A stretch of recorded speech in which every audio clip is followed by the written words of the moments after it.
Welcome to టీవీ24 news. ఈరోజు వార్తలోని ముఖ్యాంశాలు. నెల్లూరు జిల్లా బుచ్చిరెడ్డిపాలెంలోని స్థానిక పోలీస్ స్టేషన్లో సిఐ శ్రీనివాసరెడ్డి ప్రెస్ మీట్.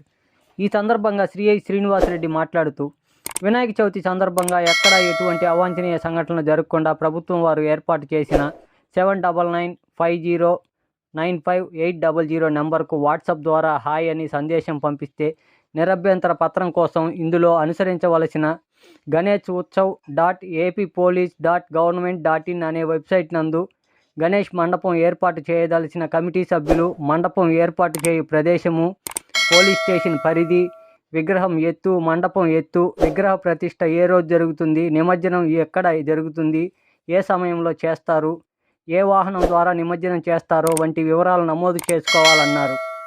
ఈ వివరాలన్నీ పొందుపరిచి విగ్రహం ఏర్పాటు చేసే ప్రదేశంలో ఎటువంటి అవాంఛనీయ సంఘటనలు జరగకుండా అన్ని జాగ్రత్తలు సక్రమంగా తీసుకోవాలన్నారు. ఏదైనా అత్యవసర సమయాల్లో 112 లేదా బుచ్చి సిఐ ఫోన్ నంబర్ 9440796330 నెంబర్ని సంప్రదించాలన్నారు.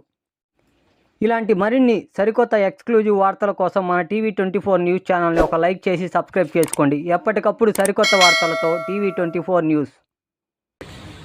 దానికి డిఎస్పీ గారికి వెళ్ళి డిఎస్పీ గారు దానికి మైక్ పర్మిషన్ కానీ, దానికి ర్యాలీ కానీ ఏమైనా ఉంటే పర్మిషన్ ఊరేగింపుకి దానికంతా ఇచ్చేది. ఇప్పుడు అది కాకుండా సింగిల్ విండో క్లియరెన్స్ అనేది ఒకటి పద్ధతి మన గవర్నమెంట్ తీసుకొచ్చింది. ఈ పద్ధతి ద్వారా ముందు మనం ఇది పోలీస్ స్టేషన్లో ముందు దీన్ని వెబ్సైట్లో అప్లై చేసుకోవాల్సి ఉంటుంది. అంతకుముందు ఈ ఎన్ఓసి పత్రం అనేది ఇప్పుడు అన్ని డిపార్ట్మెంట్ల చుట్టూ తిరగాల్సి వచ్చేది. ఇప్పుడు మున్సిపల్ డిపార్ట్మెంటు, అట్లాగే ఫైర్ డిపార్ట్మెంట్ దగ్గరికి, అట్లాగే ఎలక్ట్రిసిటీ డిపార్ట్మెంటు, పోలీస్ డిపార్ట్మెంట్ అన్ని దగ్గర క్లియరెన్స్లు తెచ్చుకుంటారు. ఇప్పుడు అన్నీ కాకుండా ముందు వీళ్ళు ఈ పోలీస్ వెబ్సైట్లో వీళ్ళు ఒక మెసేజ్, ఒక మొబైల్ నెంబర్ ఉంటుంది, వాట్సాప్ నెంబరు, ఆ నెంబర్కి వాళ్ళు హాయ్ అని మెసేజ్ పంపిస్తే ఒక లింక్ వస్తుంది, గూగుల్ లింక్ వస్తుంది. లేదనంటే ganeshootsav.appolice.gov.in అనేది ఒక వెబ్సైట్ వస్తుంది. దాంట్లో అది ఓపెన్ అయితే దాంట్లో ఒక ఫార్మ్ లాగా వస్తుంది. ఆ ఫామ్లో ఏమేమి ఉంటాయి, గణేష్ నిమజ్జనంకి గణేష్ ఎక్కడ ఏర్పాటు చేయదలుచుకున్నారు, ఆ ప్లేస్ ఎక్కడ, గణేష్ది వినాయకుడి ఎత్తు ఎంత ఉంది, స్టేజ్ మెజర్మెంట్స్ ఎంత, ఆ ప్లేస్ ఎక్కడ, నిమజ్జనం ఎక్కడ చేస్తారు, ఏ రూట్లో చేస్తారు, ఇవన్నీ డీటెయిల్స్, వెహికల్ ఏ వెహికల్లో నిమజ్జనం చేస్తారు, ఆ వెహికల్ నెంబర్తో సహా ఆ ఫామ్లో అన్నీ ఫిలప్ చేసి దాన్ని అప్లోడ్ చేస్తే అది మనకి పోలీస్ స్టేషన్కి వస్తుంది.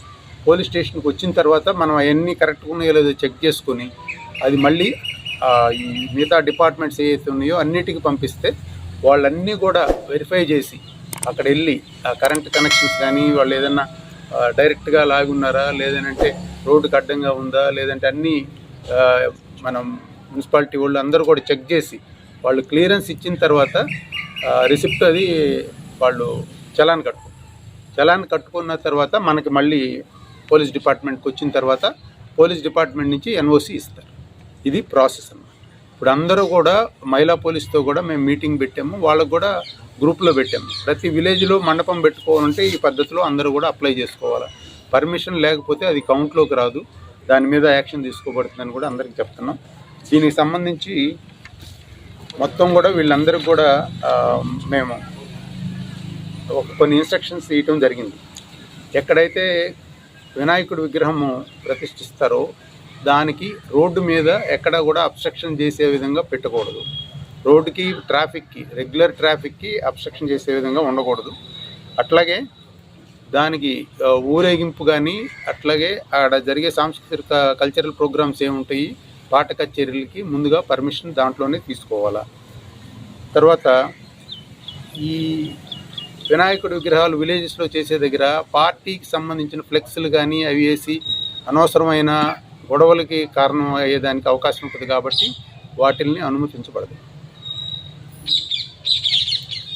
అట్లాగే గణేష్ది ఊరేగింపు చేసే రూటు, నిమజ్జనం జరిగే ప్లేసు అవన్నీ కూడా ముందుగా తెలియపరచాలి. ఈ మండపాలు ఉండే దగ్గర ఈ ఎలక్ట్రిసిటీకి సంబంధించిన వైర్లు కానీ అట్లాంటివన్నీ వాళ్ళు జాగ్రత్తగా చూసుకోవాలి. దగ్గర డైలీ కూడా వాలంటీర్లు ఎవరైతే ఉన్నారో వాళ్ళు 3 వాలంటీర్లు అక్కడ పడుకోవాలి. ఆ కమిటీ ఎవరైతే ఉన్నారో ఆ కమిటీ వాళ్ళందరూ కూడా మేము ప్రోగ్రామ్స్ కానీ అవన్నీ కూడా బైండ్ ఓవర్ చేయాల్సి ఉంటుంది. సంబంధించిన దగ్గర ఎక్కడ కూడా ఈ జంతువులని వాటిని అలౌ చేయకూడదు. పందులు కానీ కుక్కలు కానీ అటు రావటం కానీ. మండపంకి చుట్టూ కూడా స్టేజ్ ఉంటుంది, పైన ఎత్తుగా ఉంటుంది, 2 అడుగులు 3 అడుగులు. దాని కింద కూడా మొత్తం క్లోజ్ చేసి పెట్టుకుంటాం. అక్కడ మండపం దగ్గర ఏమైనా కూడా బాక్సులు కానీ ఏమన్నా సూట్ కేసులు కానీ ఏమన్నా అనుమానాస్పదంగా ఉంటే వెంటనే పోలీసు వారికి తెలియజేయాలి. మండపం దగ్గర ట్రాఫిక్కి అసౌకర్యం లేకుండా అక్కడ ఉండే వాలంటీర్లు ఎవరన్నా ట్రాఫిక్ని రెగ్యులేట్ చేసుకుంటూ చూసుకోవాలి. మండపం దగ్గర కూడా ఈ నైట్ టైము దీపాలు అవన్నీ అలంకరిస్తారు, నూనెతో దీపాలు పెడతారు. అవన్నీ కూడా రాత్రిపూట వెళ్ళేటప్పుడు జాగ్రత్తగా చూసి ఫైర్ యాక్సిడెంట్స్ ఏదైనా అవుతాయని చూసుకోవాలి. అట్లాగే మండపం దగ్గర కంపల్సరీ శాండు, తర్వాత వాటరు అవన్నీ కూడా పెట్టుకోవాలి, ఎటువంటి అగ్ని ప్రమాదాలు జరగకుండా.